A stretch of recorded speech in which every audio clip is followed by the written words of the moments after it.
Bonjour à toutes et à tous, nous nous retrouvons aujourd'hui dans les locaux à nouveau de l'AS Pagny-sur-Moselle, mais pas avec l'entraîneur Fares Bramia, mais cette fois-ci avec son directeur sportif Kamal Afidi. Comment ça va? Ça va et toi Hugo, tu vas bien? Bah ça va, merci de m'accueillir du coup dans les locaux de l'AS Pagny-sur-Moselle. Je vais faire un petit topo, un petit peu des questions surtout sur ton rôle de directeur sportif et un petit peu tous tes rôles annexes.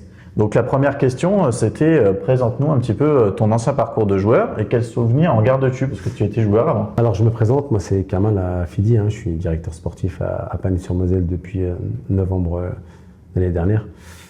Moi, en tant que joueur, écoute, je suis passé par Pagny-sur-Moselle en 2006. Parcours de joueur, voilà, j'ai joué un peu partout. J'ai un peu cette étiquette de baroudeur. J'ai joué à Lunéville, Toul, Charleville, dans mon parcours footballistique. Maintenant voilà, j'ai cette casquette de directeur sportif à Pagny depuis pratiquement 1 an et demi là. Écoute, ça se passe bien. Voilà, les dernières saisons un peu galère parce que voilà, on était dans le ventre mou du classement. J'étais arrivé en novembre d'un premier match aller de Ilzac. Quand j'arrive, on avait 4 points et derrière, je fais un peu cette analyse de l'équipe et je vois que voilà, une équipe avec de la qualité, énormément de qualité footballistique et voilà. Puis après je me dis mais cette équipe elle ne doit pas être là au classement en fait. Alors avec Fred et Thibaut on se pose et puis on se dit qu'est-ce qu'on peut faire, qu'est-ce qu'on peut pas faire, d'accord? Et puis voilà, on m'a laissé un peu faire. Du coup, je vais chercher, 4-5 joueurs parce que voilà, il fallait renforcer un peu cette équipe de manière expérimentale, une équipe un peu d'expérience, tu vois. Ouais, parce qu'il manquait un peu de maturité, ce que j'avais discuté avec Fares. Voilà, il fallait un peu de joueurs d'expérience parce que ça manquait d'expérience. Et puis derrière. Je vais chercher Johan Dufour. Johan Dufour, on le connaît en Lorraine. Je le prends pour jouer avec nous devant. Parce que voilà, on avait pas mal d'occasions, mais il manquait quelqu'un pour mettre les ballons au fond. Johan, voilà, un garçon qui attirait toujours les défenses, qui permettait aussi à d'autres attaquants comme Ryan Souiri de se créer des occasions. Puis il a mis pas mal de buts les dernières. Donc voilà, je ramène Cameron aussi. Cameron, voilà, un super garçon, voilà, passé par Sochaux, stagiaire pro, voilà, qui a fait les équipes de France de jeunes. William Dacosta aussi, qui était passé par le centre de formation de Saarbrücken, un milieu de terrain, super milieu de terrain, très bon joueur. Et Lamine Diallo, voilà, qui était déjà la dernière à Pagny, que j'ai fait revenir. Et voilà, Lamine, un garçon, voilà, qui était à Merlebach, c'est lui qui a mis le but, je crois, en 32e avec le FC Frémin. Voilà, super garçon, super mentalité, avec une grosse qualité athlétique. Et puis voilà, faut souligner aussi le travail aussi du staff aussi, puis de Mehdi, quand je tente le pari Mehdi Baz l'année dernière, voilà, parce que je sais que c'est un garçon voilà qui aime le foot, qui est super engagé dans le foot, qui savait parler aux gamins à ce moment-là, parce que voilà, les gamins étaient un peu au fond du trou.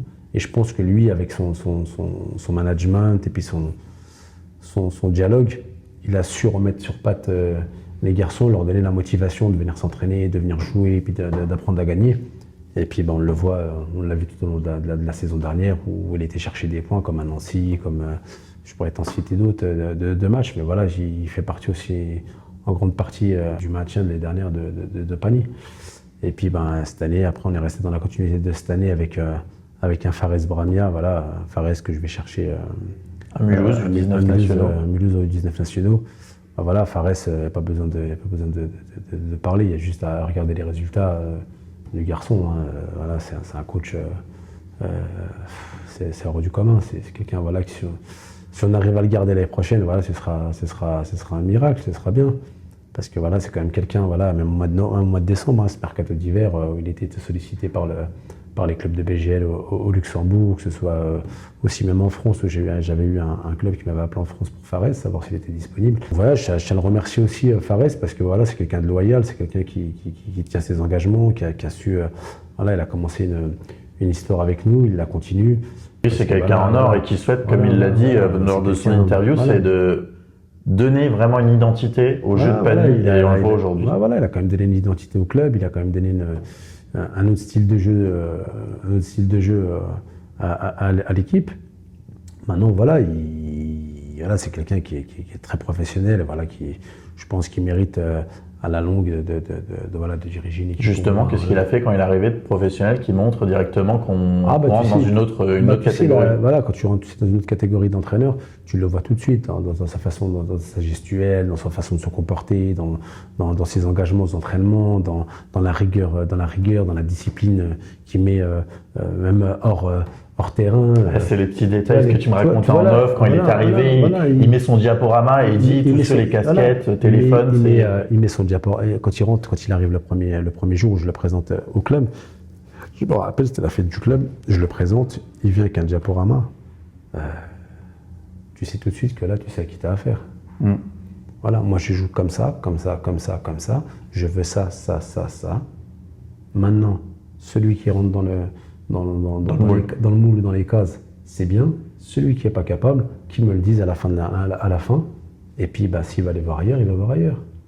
D'accord ? Et tu vois, ce côté-là, et même une petite anecdote, hein, il connaissait personne le premier jour où je le ramène. Il arrive, casquette, téléphone. J'en vois qu'il rentrait avec des casquettes. Je savais qu'il n'aimait pas ça. Mais j'ai laissé faire. Et il a tout de suite imposé ses galons, tu vois. Et il a dit, les gars, moi quand je parle, il n'y a pas de casquette, il n'y a pas de téléphone. Ça, c'est un manque de respect. Quand vous franchissez, en fait, il a fait une institution.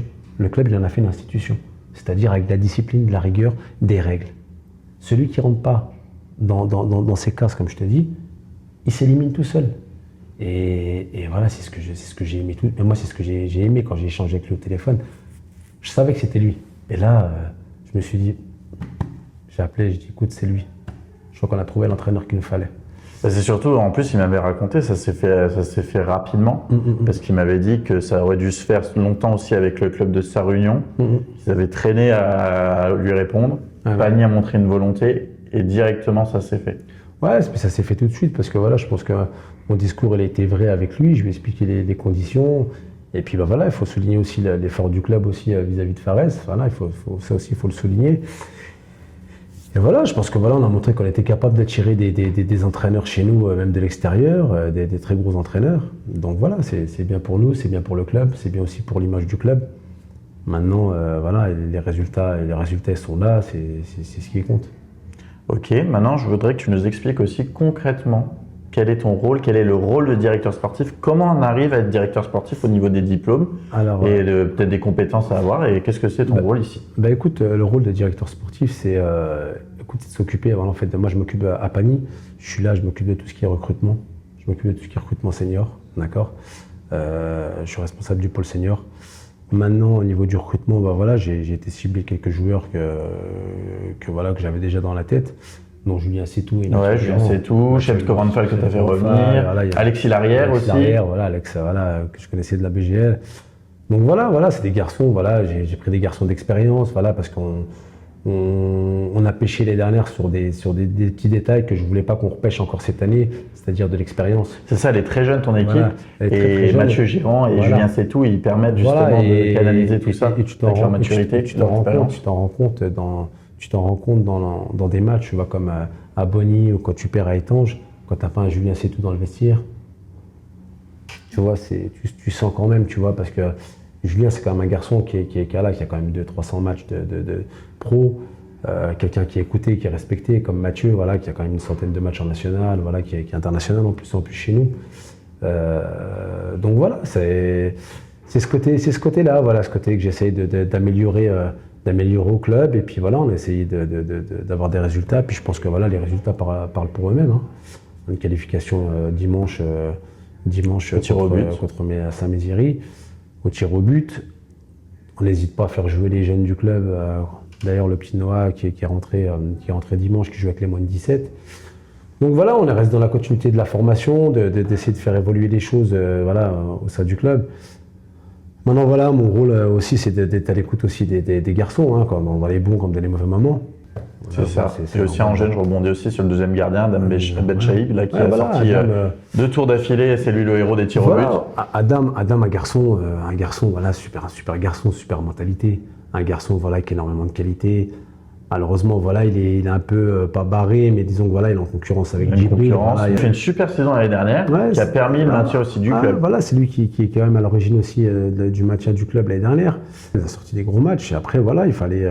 J'ai voulu le mettre en concurrence aussi avec Djibril. Parce que malheureusement, bah voilà, Fares, voilà, c'est ses choix, c'est les choix du coach. Voilà, il faut les respecter, puis il faut apprendre avec, il faut faire avec. Et puis s'en servir, voilà, qu'il s'en serve pour pouvoir progresser dans les années à venir. D'accord. C'est bénéfique pour lui. Ok, et je me posais une question. Ton passé aussi d'ancien joueur, est-ce que c'est une force ou une faiblesse des fois, un frein plutôt, dans ton rôle de directeur sportif aujourd'hui? Non, c'est une force parce que je sais d'où je viens. Le monde amateur, tu vois, quand tu es du monde amateur, c'est plus facile de rebondir dans le monde pro parce que voilà, t'apprends, tu vois. Et quand tu viens du monde pro et tu redescends dans le monde amateur, c'est là l'électrochoc. Parce que tu vois, tu restes dans une mentalité professionnelle et quand tu redescends en amateur, tu prends un mec comme Julien Sétou, quand il faut t'entraîner à 19h30, c'est pas les mêmes horaires quand tu es dans le monde pro, c'est beaucoup de choses comme ça, c'est beaucoup de choses qui font que faut savoir s'adapter. Et des fois, de redescendre dans le pro à l'amateur, t'as vite à flancher. Hein. D'accord. Maintenant, je vais aller passer sur un autre rôle, du coup, ton rôle d'agent. Qu'est-ce que le rôle d'agent au quotidien? Alors, je suis pas agent, je suis conseiller sportif, voilà, parce que j'ai pas la licence d'agent. Donc voilà, je travaille avec Marc Fiorini et Alexandre Marco. Voilà, c'est deux agents marseillais qui sont sur Aix-en-Provence, dont j'ai intégré l'agence il y a 2 ans. Voilà, je leur dois beaucoup parce que voilà, c'est quand même eux qui m'ont aidé aussi à me propulser et qui m'ont laissé la chance aussi d'intégrer leur structure.